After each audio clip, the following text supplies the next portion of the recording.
There has been a very big earthquake right off the Northern California coast with a 6.4 magnitude, and it led to power outages and a tsunami warning. A 6.4 magnitude quake has shaken the Northern California coastline around Eureka this morning, according to the USGS. The temblor caused structural damage and power outages, as well as minor injuries. The earthquake was centered about northeast of the city, according to the USGS. It had a magnitude of 6.4, according to the USGS measurement, but was preceded by numerous smaller ones in that area shortly before it struck. The Humboldt County Sheriff's Office posted on Twitter that widespread damage to roads and homes have been reported in Humboldt County due to an earthquake. Aside from Eureka, Ferndale, Fortuna are also nearby based on the epicenter reported by the U.S. Geological Survey. Popular Humboldt Redwood State Park is also in this vicinity. Earthquakes are caused by the movement of tectonic plates in the Earth's crust, and they are not typically caused by storms or high temperatures. While weather and temperature changes can affect the Earth's surface and the ground can become more or less stable as a result, these factors do not directly cause earthquakes. Instead, earthquakes are caused by the movement of the Earth's crust and the release of energy that has built up in the Earth's crust over time due to tectonic forces. This energy is released suddenly and violently, resulting in the shaking and ground movement that we experience during an earthquake. Is it possible that the recent earthquake in California was caused by a high temperature or storm? For example, after the completion of the Three Gorges on the Yangtze River in China, the occurrence of earthquakes in the vicinity of the Three Gorges has increased, and artificially changing the current geological conditions will also affect the occurrence of earthquakes. In addition, Chinese scientists have also discovered that droughts are always prone to occur before major earthquakes.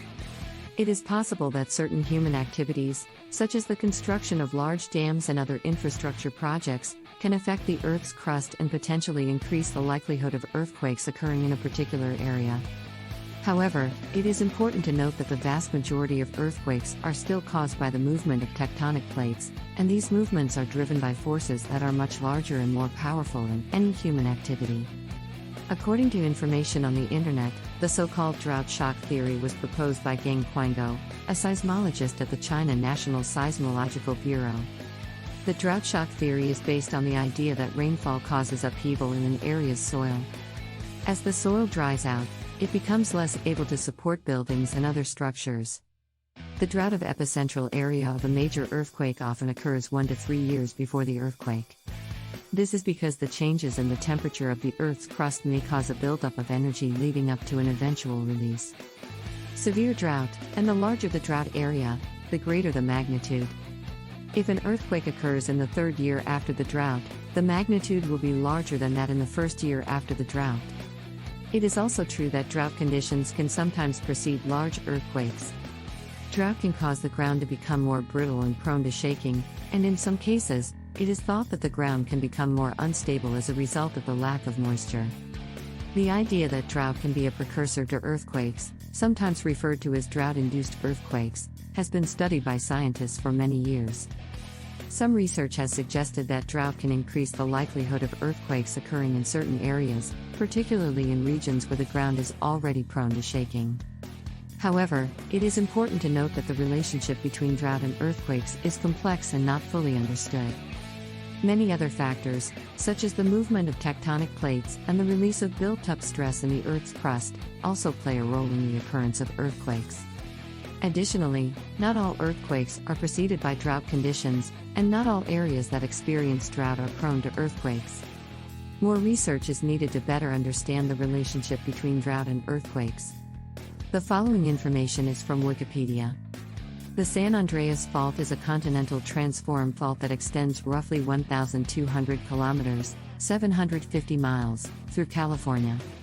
It forms the tectonic boundary between the Pacific Plate and the North America.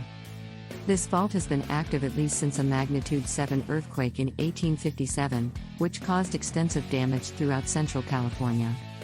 The fault divides into 3 segments, each with different characteristics and a different degree of earthquake risk.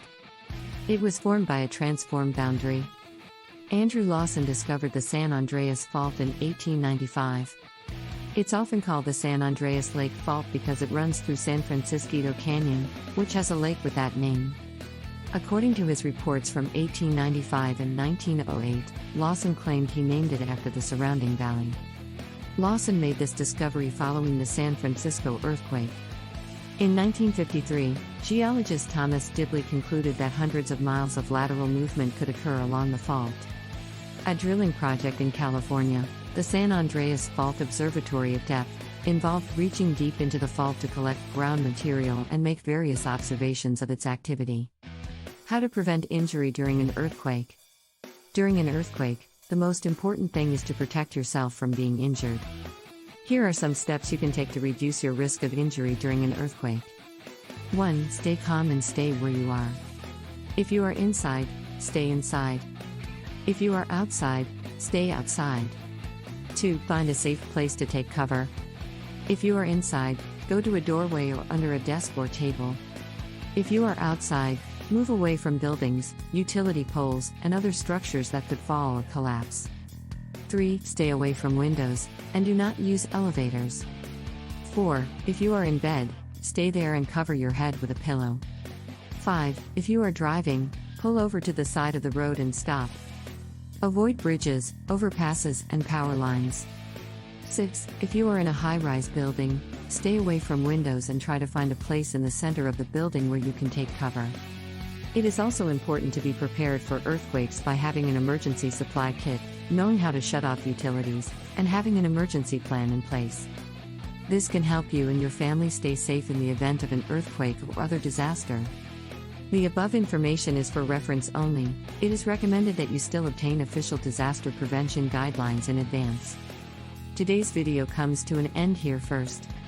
If you like the thoughts this video brings to you, please help us press like, subscribe and turn on the little bell. Next time, whether it is a whimsical idea or an unofficial history, you will be able to catch up.